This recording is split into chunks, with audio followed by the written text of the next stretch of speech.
Welcome to She Persisted. I'm your host, Sadie Sutton. Every Friday, I post interviews about mental health, dialectical behavioral therapy, and teenage life. These episodes break down my mental health journey, teach skills to help you cope with life, and showcase testimonials from individuals, including teens just like you. Whether you've struggled yourself or just want to improve your mental fitness, this podcast is your inspiration to live a life you love and keep persisting. This week on She Persisted.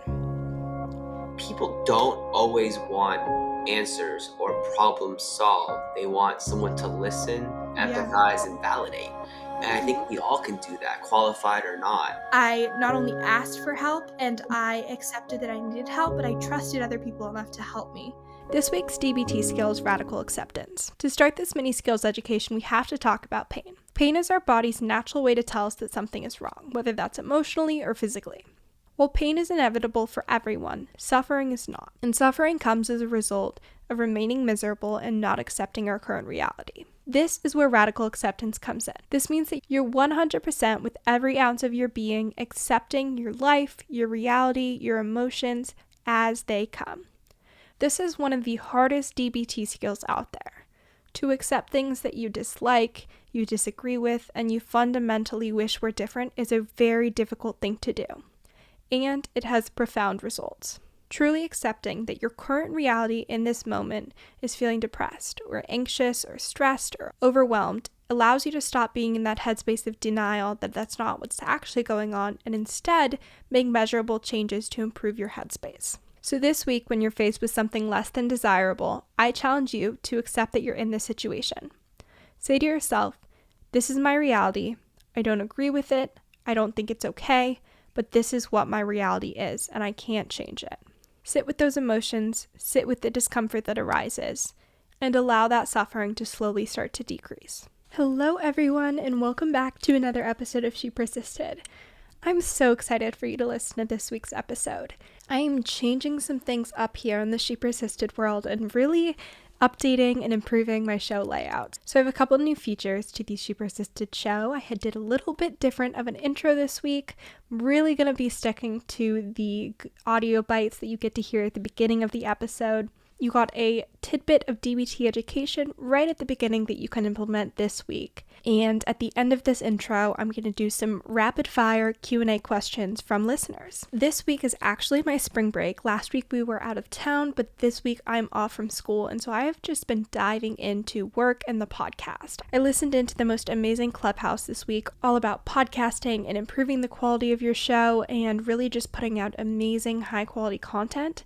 I had a really amazing coaching call with a fellow podcaster, and I am excited to make some changes in that realm as well to continue to improve the quality of the show. And I've been doing tons of calls and interviews with upcoming guests, potential upcoming guests, just all things to really bring you guys the best content that I possibly can, and you can get the most out of these podcast episodes. So jumping into these Q&As, because for this first week, I want to go into a little bit more detail and really give these amazing questions some attention. So if you want to have your question answered in next week's episode, you can either anonymously submit it on my website, you can shoot me an email at inquiries@shepersistedpodcast.com, or you can DM me on Instagram. Question 1.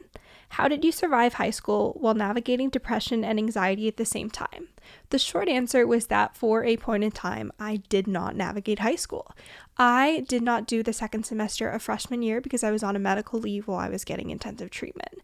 And that was something that I never thought that my mental health would get to. I don't think my family saw that. My teachers didn't see that. But when you're really, really struggling and your mental health is consuming your life, continuing to be an active, engaged, successful student at some point isn't possible. Without that really strong mental foundation, your ability to cope, your ability to be persistent and have grit, without that, you're not able to put yourself into all these different activities that we as teens engage in. So I had to create that foundation from scratch for myself, learn the coping skills that allowed me to get through the day, rewire the belief systems I'd created so that I could be confident and happy and mentally healthy, create really strong relationships that uplifted me and made me feel safe and seen and heard and valued. And after that, I was able to really recreate my life in a way where when I felt moments of depression or anxiety or stress, whatever it was that came up, I could still navigate my life with school and work and the podcast. So now when I'm having a down day, which I would say is more common than me feeling anxiety, when I'm having an off day, I'm feeling super unmotivated and sluggish and feeling those feelings of depression, I really hold on to the mindset that it is impermanent. I know that when I wake up the next day, it's going to be a fresh start, and I'm not necessarily going to be feeling the same feelings. I do my best to do the opposite of what I'm doing, whether that's to get up and go outside or do something, do work, be productive. Sometimes that's not always possible. When I'm not really feeling up to all those things, I do the next best thing rather than staying in bed and doing nothing, which is watching a TV show or consuming some kind of content that improves my mood. Trying to make myself feel happy, trying to do something and distract myself from these other feelings that are really putting a damper on the day. I might watch The Office for a while, maybe I'll listen to a podcast, whatever it is that really does bring me joy. So that's my in-the-moment approach to feeling down or depressed, and really just emphasizing that this is today. Tomorrow's going to be different. I'm going to have a fresh start. Even if I still feel somewhat depressed, it's not going to be the same amount of depressed and same emotions as today. And then long term, I try and create really healthy routines that improve my mental health. So I try and prioritize my sleep. I try and get up at similar times every day. I do my best to maintain my physical health. I do things that make me happy and make me feel productive and motivated and inspired and passionate, because all of those things increase my mood. So having a life that's filled with things that increase my mood on a regular basis, and doing my best to cope with the impermanence of negative emotions when they do arise. Next question is, what's your thoughts on meditation? I really want to be good at meditation. That is a goal I have for myself. I want to be like a Buddha at some point, not actually, but I want to be able to meditate in the morning and meditate at night, be super in touch with my thoughts. I think that is a really amazing skill that so many people have, and I'm not there yet. I have found sleep meditation to be very helpful. Listening to a meditation or doing a guided meditation myself before bed, that is something really effective that I've been able to implement, and I'll link my episode on sleep meditation down below. I also really like to do a meditation sometimes in the morning to set the tone for the day and set my intentions. As long as I'm out of bed, I find that to be effective. Sometimes I'll fall back asleep though, so just making sure to switch up my environment if I'm doing a morning meditation. But I wish I was better at meditation. I wish I could implement that more, and it's a skill I'm still working on. Next question I got was, how can you make sure to practice DBT skills daily? This is a hard one. DBT is such a content-filled therapy that it's almost like you're taking a class to learn all these different skills, and remembering them is in itself somewhat of a challenge. So one of the ways that I have found most effective to make sure I'm practicing my DBT skills is to be reminded of the skills daily. And one way to do this is with a diary card. If you're in DBT, you know what a diary card is and you're filling it out. It basically tracks your mood and your urges, your behaviors, all of that throughout the day, but you're also tracking your skills usage. So once a day, you're looking at a comprehensive list of all the DBT skills. So you can reflect on what you're unintentionally practicing as far as skills, and you're also able to kind of remind yourself, hey, I forgot about that skill, I'm going to use that tonight. Or actually, that would be a great thing to do in this conversation later, let me use that skill. So even if you're not using a diary card, or that's not something you need in your life right now, just having a sticky note or a printout of DBT skills next to your bed, somewhere where you can glance at it and be reminded, I would say, is my best tip for making sure you're practicing skills daily. Next question is, what is your favorite aspect of your morning routine? This is a hard one because I feel like I know I'm not a morning person, and I feel like my morning routine has lots of room for growth, and it's not the most practical because we're still in lockdown. I'm not going to school yet, though next week this might be different. So it's more kind of like I have a long morning and I have classes and I'm not forced to get up and get ready to go somewhere. That being said, I have made one significant change in my morning routine this week, which I found to be really effective, and it might be my new favorite part, which is that I get up the first time I wake up in the morning. And so I have in the past struggled with waking up really early in the morning and not being able to go back to sleep, but after I've gotten my sleep more regulated, I'm someone that has more of a problem with pushing snooze over and over again than waking up early and not being able to get enough sleep. So when I wake up for that first time, which normally is just around 7 a.m., I will get up because I know that if I push snooze or I go back to sleep, I'm not able to wake up and be as alert and aware as I am at that initial time. So I ended up like snoozing until like 11 a.m., which is so bad. And the other mindset change that I've done about waking up that early this week is that I'm telling myself that I know it's going to be hard. I know that getting up in the morning is going to be difficult and terrible.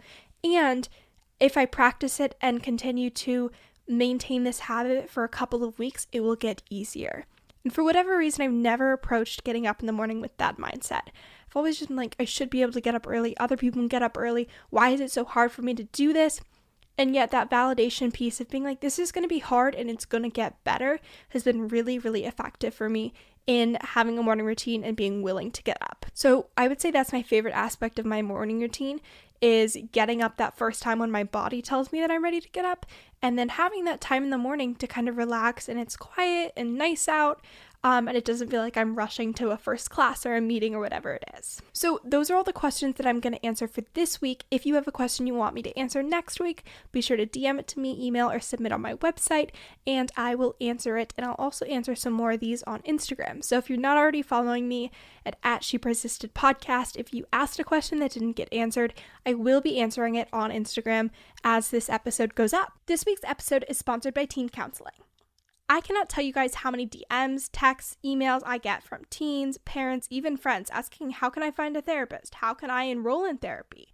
How can I find a therapist for my teen? How do I tell my parents I want to go to therapy? That's why I'm partnering with Teen Counseling. Teen Counseling is an online therapy program with over 14,000 licensed therapists in their network.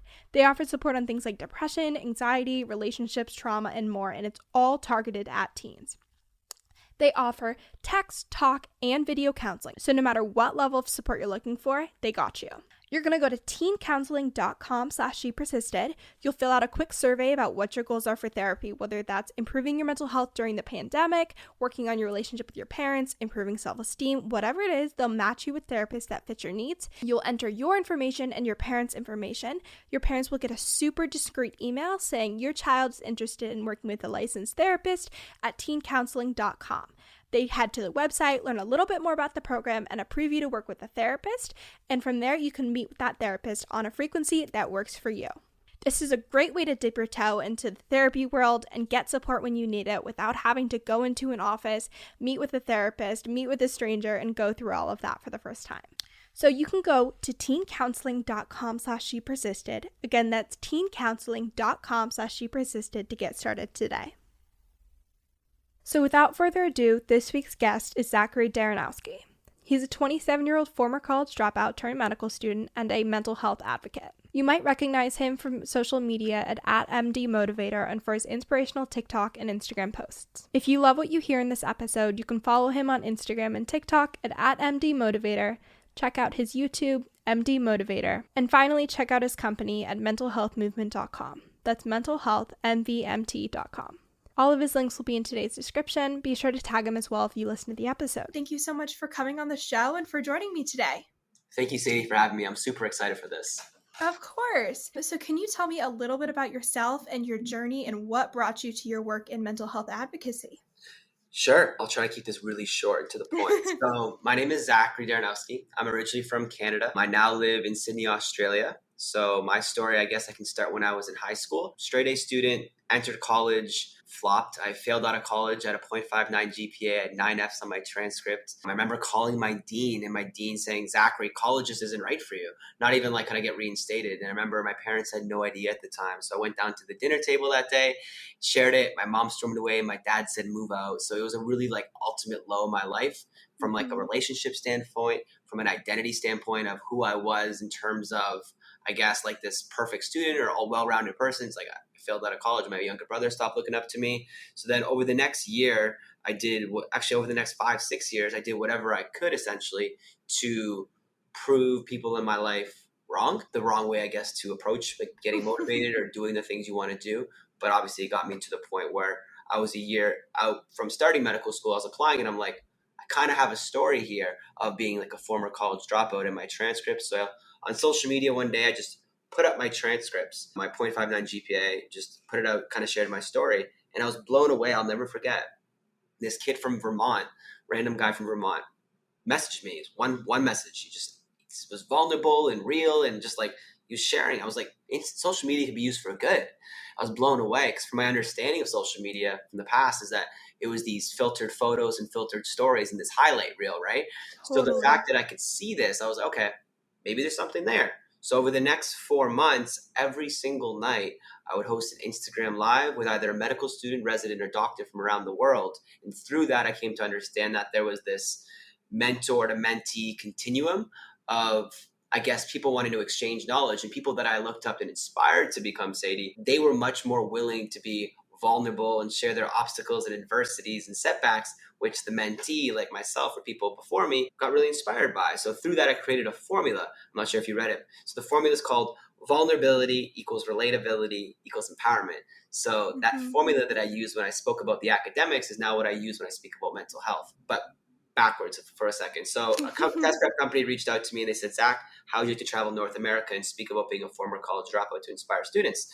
I was like, that's amazing. So I did that for about 5 months before moving to Australia. When I moved to Australia, that was January of 2020. So I started medical school here at the University of Sydney, like 5 minutes away from where I live right now. And then COVID happened.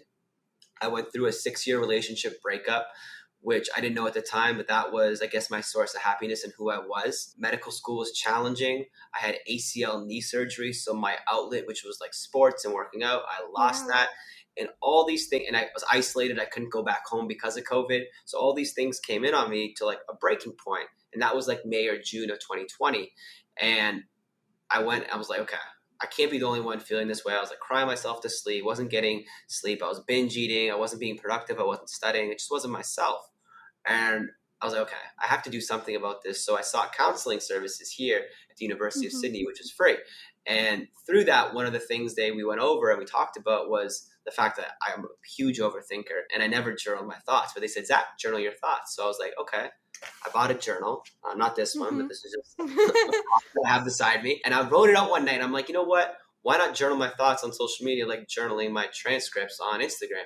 So I did that on TikTok, and then it just snowballed. I became best friends with a guy I've never met in the States. His name's Jake Goodman, who we now co-founded a company called the Mental Health Movement, which is a clothing line to start the conversation. We started a podcast.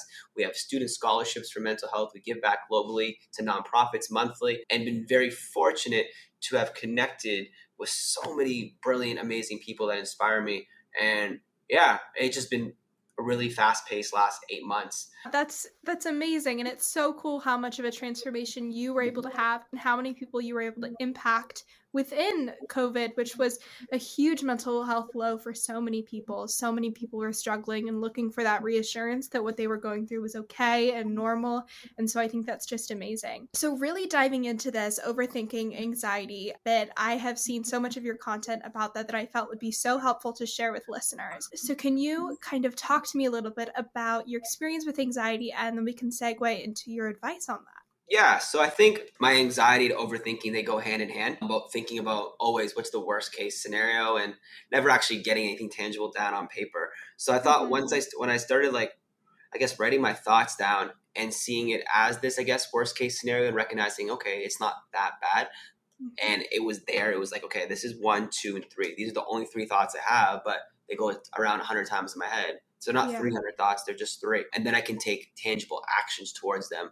Once I know the 3 things, the worst case scenario, and then, okay, that's the worst case, I'll be okay. So that's been something that was super helpful with me with anxiety. And I think more so about recognizing that when I started talking to people that I've never talked to in my life about, I struggle with certain things, or just the word struggle, I never use that because it's weak. When I started saying I struggle, I started to recognize that I really wasn't alone. Like on social media, I know there's social proof that I'm not alone, but like my real life, like my friends who are in medical school, my friends back home, opening up more to my family, built a deeper relationship with them through that with my parents over the last year. So I think finding an outlet that works for you, for me personally, it's journaling, and having the confidence to know that there's some form of support system for you, whether it's family, friends, someone you trust, or professional support, to have that outlet to go to know you're not alone. So with your journaling, getting specific, are you the kind of person who can just write down and like everything goes on the page? Do you like prompts? Do you like writing down like gratitude? What works for you? Yeah, music. music. If I'm listening to music that I really like, and I'm just like not connected to my phone actually. So I said I journal in a book. I don't journal on my phone or my laptop because I would get distracted and my mind will wander, not be present. So I find when I'm doing that, I like to go out in nature. If I'm able to, like go to the beach or go to like a forest or hike and write it out there because there's just mental clarity to allow myself to just think about them. But I guess I'm very deliberate in what I write. So if I said there was three things, then I'll write the worst case scenario for all three, and then I'll write what are two steps I can take today. What are two steps I can take for each of those things? And just I find that getting the ball rolling and knowing the worst case scenario, it stops a lot of what was my issue personally. Yeah, no, I think that makes a lot of sense. What is your advice for supporting someone that is going through anxiety? I think starting conversations about mental health and going through my own journey, that was something my parents and I struggled with, my peers, my teachers. They were like, okay, like we see you're struggling, we see something's going on here. But a lot of us aren't familiar with how to support someone that's struggling with that if we haven't experienced it ourselves. And so I was wondering what your tips were for supporting a friend, family member, someone in your community that is actively struggling with anxiety. Yeah, I think anxiety or just mental health or pretty much anything. A lot of times I was talking to one of my friends, people don't always want answers or problem solved. They want someone to listen, empathize, and validate. And I think we all can do that, qualified or not. So I think that's a really important feature. It's not like, for me personally, I'm all about, okay, this is the problem, here's the quick fix. I already told you, like that's kind of even how I do my overthinking. But sometimes sitting with the problem and recognizing there is no quick fix, there's beauty in that. So I think if you're listening, if you want to connect further, asking questions, using diffusers, that helps me a lot as well. So what I mean with diffusers, like playing sports. So if I'm playing basketball, shooting hoops with my friends, I'm much more open to this fluid conversation to speak about things that are more real to me, as opposed to saying, okay, 6:30 p.m. tonight, we're meeting at the dinner table to chat. Totally. Right? It's just It's not funny. real. My sister is the same way where when we're talking about something and she gets emotional, it's like hard if I were to look at her and be like, okay, tell me what's happening here. I see her. So what I'll do is I'll intentionally like scroll on my phone and half tune her out because she just gets into this like space of consciousness. And I'll tell her that's what I'm doing. I'm like, I'm listening, but I know that if I stare at you, you're going to stop talking. And it's really helpful, especially with teenagers when we kind of have become accustomed to this environment of constantly being on technology. It's definitely not. I wish that wasn't a way that people opened up more, but doing that parallel processing and having that distraction, totally agree, so helpful. And I love the validation piece. I know that was one of the biggest things in my relationship with my dad because when I started struggling with depression, he's never been depressed a day in his life. So he was like, didn't even realize that kids could get depressed. And so it was really interesting because he first approached it by, I wouldn't get out of bed in the morning. I didn't want to do anything. And he would come into my room and he would play classical music, like as loud as the speaker would go. He'd be like, if I play something loud enough, she'll get up, she'll go do something, she'll go to school, it'll be fine. Of course I didn't get up. I just ignored him. And I was like, Dad, this isn't helping. Go away. And it wasn't until I was in intensive treatment, I was at a residential, and I had these diary cards that kind of tracked where I was at depression-wise, anxiety-wise, suicidal ideation-wise. And he couldn't understand what I was feeling. I was hiding a lot of things, so he couldn't see it. But he would look on these diary cards and he'd be like, oh my gosh, like she's experiencing a 9 out of 10 for the worst emotions she's ever felt for depression and anxiety and suicidal ideation. And I can't even imagine how much pain that is for someone to go through on a daily basis. And then he could be like, I see that you're struggling. And he'd never said that before. He'd never been aware of that. He never communicated that.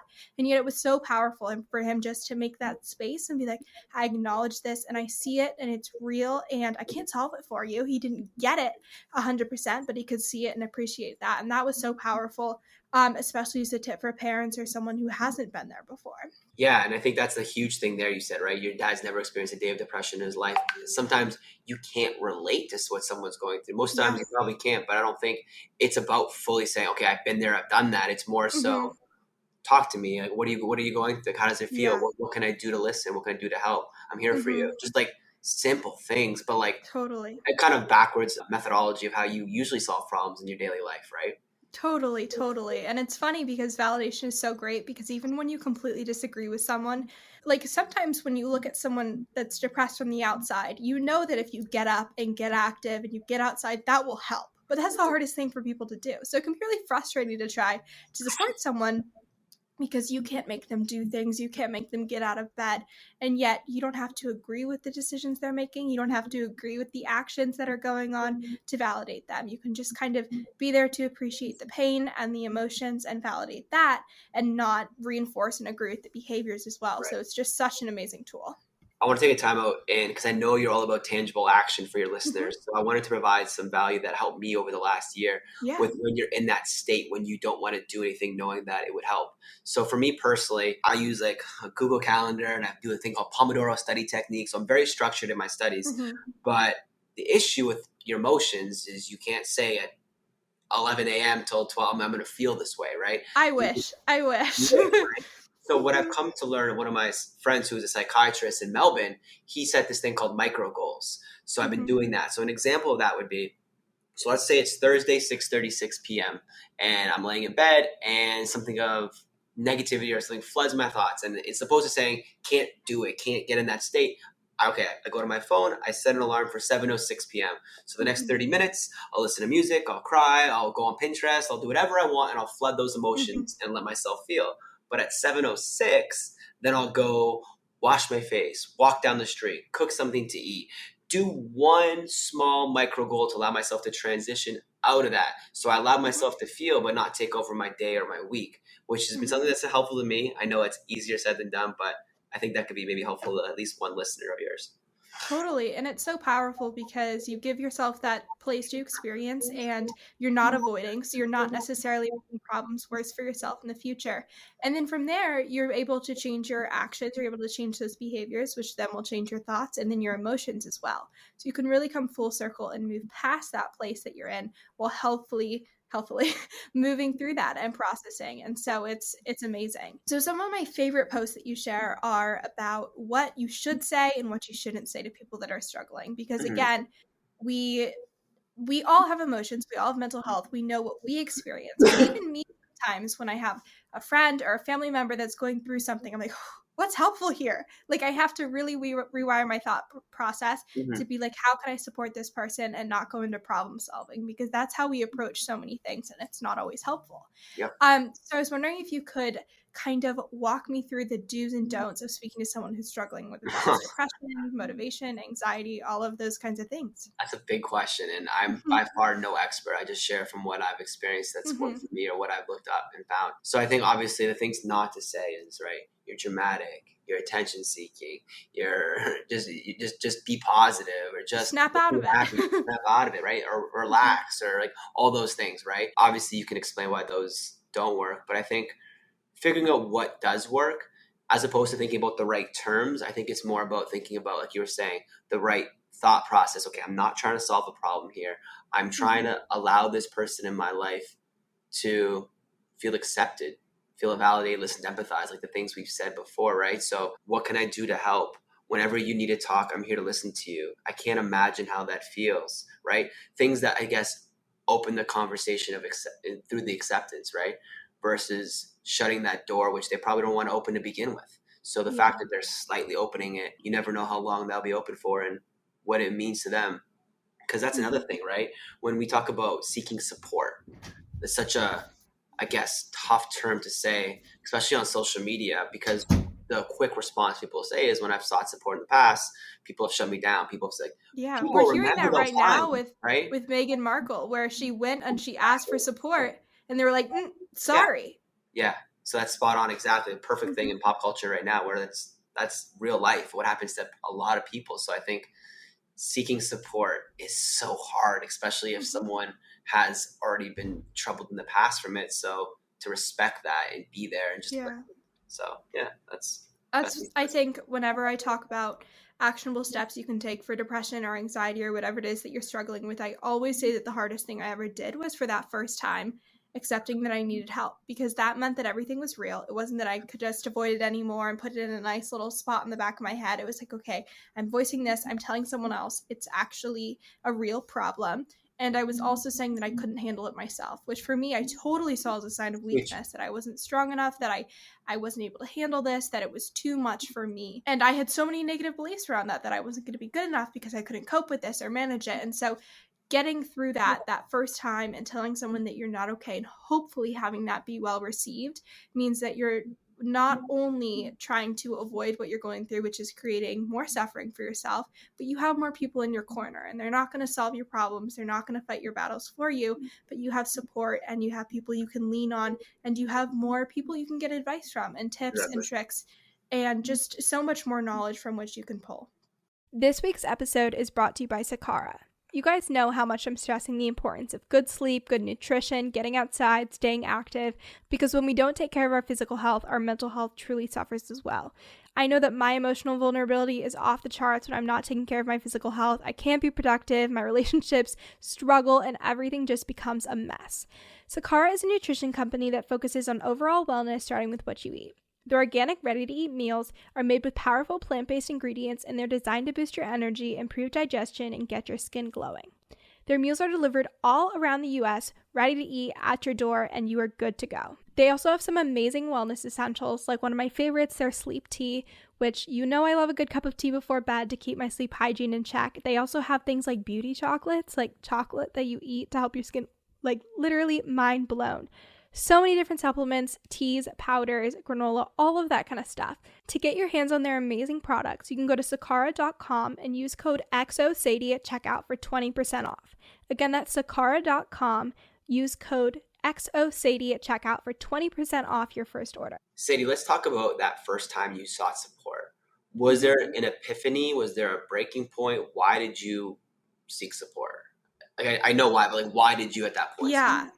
So it was crazy in that I was like backed into a corner. When I was struggling with depression and anxiety, and when I was really, really struggling, I was already in like weekly counseling. I was going to a therapist, and we were like trying to, I think I was like working on like getting all my chores done or having effective conversations with my parents. So I was in therapy, just not for depression. Right. And it was just slowly but surely everything was deteriorating around me. I wasn't sleeping. I would go like days without sleeping. I wasn't eating. I was withdrawing from every single person around me, whether that was my parents or my friends. I was really just going 600% into school and other activities to avoid anything. And I was just super overwhelmed and really sad and just so many emotions that I wasn't processing. And so I actually went into the doctors. My parents brought me in because they were like, this is not normal. We don't know what to do. And what we're trying right now isn't working. So they brought me into my pediatrician, and they ask you the questions. They're like, have you lost interest in things you've used to enjoy? How are your relationships? Do you feel sad a lot of the time? And it had gotten so bad. I was so withdrawn and so like removed from coping and from what I was going through. And I was also 13. I forgot to mention that. I was 13 at this time. So this was a lot for someone my age to be going through. And so I went to the doctors, and they're like, okay, you have a psychiatrist appointment this afternoon. And during that entire appointment, I didn't say anything to anyone. I was completely silenced and closed off. I went to the psychiatrist, same thing. So I actually went to the hospital the first time that I ever got that help. And the way that I communicated that I was actually going through something and validated that was she had me draw like a pie chart, and she was like, what are your emotions that you're feeling? And for me, it was just, I think I said like sadness and emptiness and alone. And that was what I was feeling 100% of the time. And so I went to the hospital, and I was there, I think, for a week or 10 days at that point at 13. And I had just was so removed from the idea of asking for help or coping or getting support that the ability to voice what I was experiencing or go to anyone at that point was so far from my reality. And so for that first time, actually acknowledging that was crazy, because I also didn't realize what depression was. I was really young at that point, hadn't really heard of it, hadn't had friends that had struggled with it. So it kind of felt like I was just kind of crazy. I was like, I'm experiencing all these things that aren't normal. No one else is having this going on. And so I was just like, I just am really, really miserable, and I don't know why. And after that came not only a lot of support, but a lot of clarity, because what I was going through was, in a sense, not normal, but other people had gone through it before, and it was an actual diagnosis, and there were treatments and people that their jobs were to support you, which is therapists and doctors and all of that. And so that was that first time that I ever got support. And then the other pivotal moment was when I was in residential treatment, and I wasn't able to stay home because things weren't improving with depression and anxiety in my family relationships. So I got to this hospital in Boston, which I've talked about on the podcast so many times because they have the most amazing program. But they asked me and they're like, "Do you want to be here?" And I was like, "No, I don't want to be here." I had Googled before, and if you've ever seen the movie Girl Interrupted, it's based on this hospital. It was an Oh, wow. asylum in like the 1900s. I was like, oh my God, where am I going? I was terrified. 14 years old, about to like get carted off to some like psychiatric unit, and I was so scared. And I got there and I was like, no, I don't want to be here. And they're like, okay, we completely respect that and we understand that. And you can't be here unless you see the wisdom in this treatment and you trust us. And so that was the other time where I not only asked for help and I accepted that I needed help, but I trusted other people enough to help me. And Mhm. I gave in to their advice and their support and the skills that they taught me. And I actually opened myself to the idea of treatment working instead of just going through the motions like I did initially, which was hearing that I wasn't okay and that I was depressed and navigating that. So those were definitely the two pivotal moments for sure. Wow. And yeah, I can't imagine what it must be like at that point to just with open arms trust someone when you're that vulnerable, right? And in that state. It's much easier to It trust was when you're in a good place. It was terrifying for sure. And on top of that, I just packed all of my belongings and moved across the country. And my parents just thought they would take me. They're like, okay, we'll drop her off. She's good. Sign the paper and they'll work on this. And of course, with so much compassion and love, they were so worried about me. But to hear that they weren't going to like help me unless I Mhm. wanted to be helped, my parents were like, what? Like, this isn't how this works. And so I'd lost everything in a sense in the hope of getting treatment and getting help. And I didn't believe in that treatment that I was pursuing at that point. And so it was crazy for sure. And it was definitely a moment that stuck with me. And I'm so glad that I trusted them because 14 weeks later, I was waking up, and for the first time in years, I wasn't depressed and I wasn't suicidal, and I knew how to cope with and manage my anxiety. And that wouldn't have happened unless I really did trust them and give that my all. And so I'm so glad I did, but it was, again, terrifying and scary completely. Amazing. Yeah. Um, That life changing moment. Like I think that's most people, right? With like life changing moments, it's like this really scary transition or you don't know what if and just, yeah, you're so thankful that you went through what you did and that 14 yeah. weeks later that now you have a skill set and now you want to inspire and empower others to probably do the same. And we don't see it in the moment. Like, I was like, did not understand the purposes in any of this. I was just miserable. I hated everything. I didn't understand why I was being forced to get treatment. I didn't think the treatment would work. And all of this had no purpose or meaning or journey that I could see. So now, like 3 or 4 years later, I can look back and be like, this is why this worked. This is why asking for help at this point was so effective. And these were the resources that had such an amazing impact on me. But in the moment, you don't see that. You don't see the purpose of struggling with things that you can help other people and connect with them. And so it takes time for sure. Another thing that I thought would be super important and relevant to touch on was red flags of sorts or things to keep an eye on to know when someone else is struggling. What should you look out for to keep an eye on other people's mental health and check in with them and kind of be aware of when things might not be going so well for them? Yeah, well, I think red flags is different for everyone, right? I Mm-hmm. think it's more so about being aware of the relationships you have with the people in your life and what their essentially, I guess, quote unquote, normal is. So Mm-hmm. if I'm this super energetic, outgoing guy, and the last 3 days I've had lunch in my car or lunch at the library or just Yeah. small things of just isolating more, just checking on and just asking, hey man, how's everything doing? Are you okay? Just like going out of your way when you recognize, as opposed to just thinking that getting caught up in your own bubble, which is easy for a lot of us to do. So for me personally, that was one of the things that I noticed I did more was I was just more, I guess, standoffish or I guess numb or more tired or made excuses of why not to go to certain things or like last minute cancellations. So I felt like, yeah, lean into your intuition and try to really know based off your relationship with someone if, yeah, just ask. I think that's Mm-hmm. from my perspective of what I've learned. I'd love to hear your Totally. thoughts as well. Yeah, I think I completely agree. And I think people won't always be receptive. I remember people would ask me and be like, are you okay? And the default would be like, yeah, I'm totally fine. I'm good. But even just knowing that someone noticed something or cared enough to ask, like that means a lot, even if I in that moment wasn't able to be like, I'm actually not okay. I could really use this support because X, Y, and Z has gone on and this is what would be helpful. But just to know that someone notices that you're acting differently and cares enough to get curious, that is so powerful. And so even if someone doesn't receive it very well in the moment, just know that it might have a really, really big impact on their emotional state that day. The other thing that I really wanted to touch on, because I don't have male guests on the podcast super often, it is called She Persisted, but that's mostly because of my story. But have you read the book Untamed by Glennon Doyle? I have not, but I've heard of it.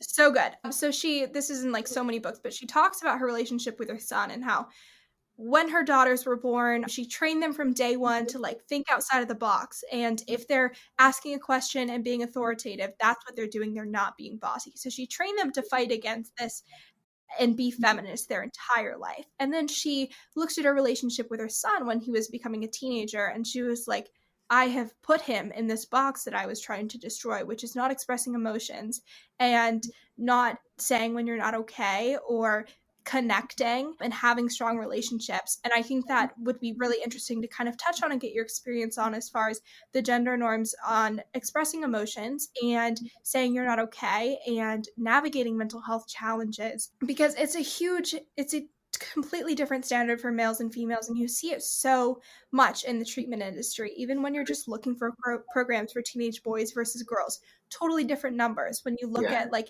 statistics as far as abuse or neglect in male versus female programs, completely different. And even just like the rates as far as teenage depression for males versus females, the number of females that will either be in touch enough with their emotions to voice that they're struggling is so different from what we see in males. And so I kind of just wanted to hear your thoughts on that. Yeah, I think that's really eye-opening to me, especially the last year. I thought females struggle more with mental health or suicide than males. Mm-hmm. I think females as a whole have much better support systems in place, right? Yeah, Friends that they can go to for help, so it never gets, I guess, more to this, normalized. more normalized. The emotions are normal. Like there's no breaking point.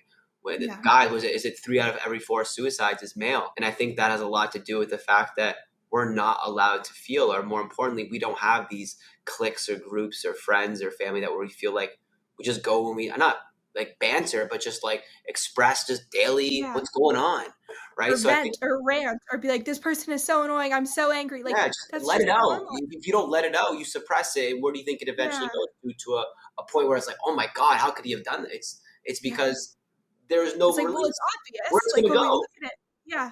So I think that was a huge thing. And I've actually done a social experiment. I don't know if you saw it on my Instagram the last few days where I've gone into the city. So before I say it, in the last 50 days, there's been no cases of COVID here in the whole state of New South Wales. So I put up a sign. So jealous of that.